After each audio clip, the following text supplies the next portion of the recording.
Hi there, and welcome to our discussion all about developing realistic expectations as a parent. And this is going to be a common theme in a lot of the courses that I have and that we talk about, because often I find that our expectations are really interfering with our ability to parent in general, but especially in terms of forming a connection with our child. So, as a recovering perfectionist myself, it is really hard for me to always know when I'm expecting reasonable things of myself or when I've gone far above that. So I can understand that this can be particularly challenging for all of us. And in this discussion, I really just want to help you consider and explore your own unrealistic expectations and the thoughts that you have about what the outcome should be from certain actions or certain parenting approaches.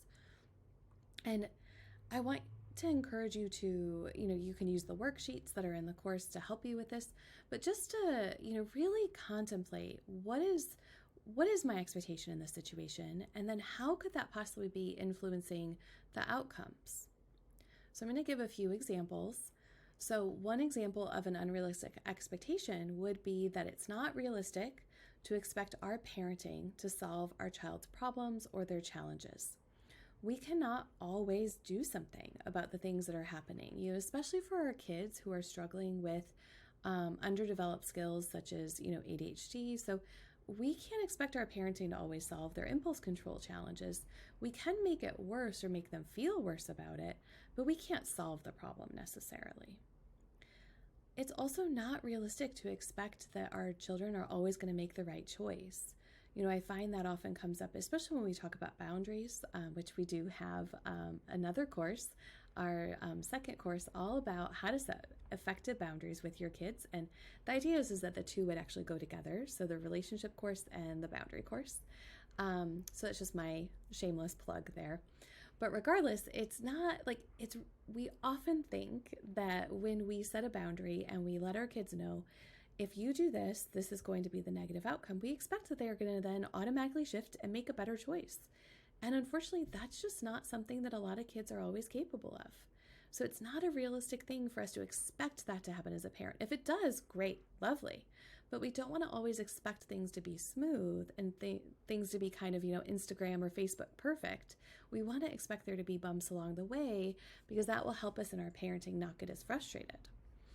So again, we want to consider what our internalized expectations are of our children, and then also think about the impact and the outcome of those expectations or challenges that we have. So a few examples of the outcome that I was thinking about was, sometimes parents think that they need to be so involved with what's going on with their kids and with their homework. And I've even had parents tell me that, when their kids were teenagers, that they couldn't sleep because they were so worried about their kids' homework, because they did not expect that the child could manage it on their own.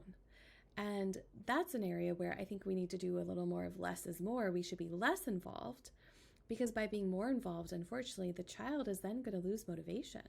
Because if we're more, involved, or if we care more about the outcome of certain things for our kids, they are automatically going to care less. So that's an example of how the outcome of a situation is very different than what the parent is trying for.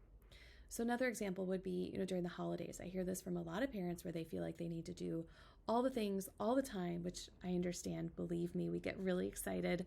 Our son loves Halloween, so we're right in the season of, trying to figure out which things should we do, which things should we not do. How many times is it appropriate to trick or treat? Because the funny thing now is that you can do it so many times in so many different locations.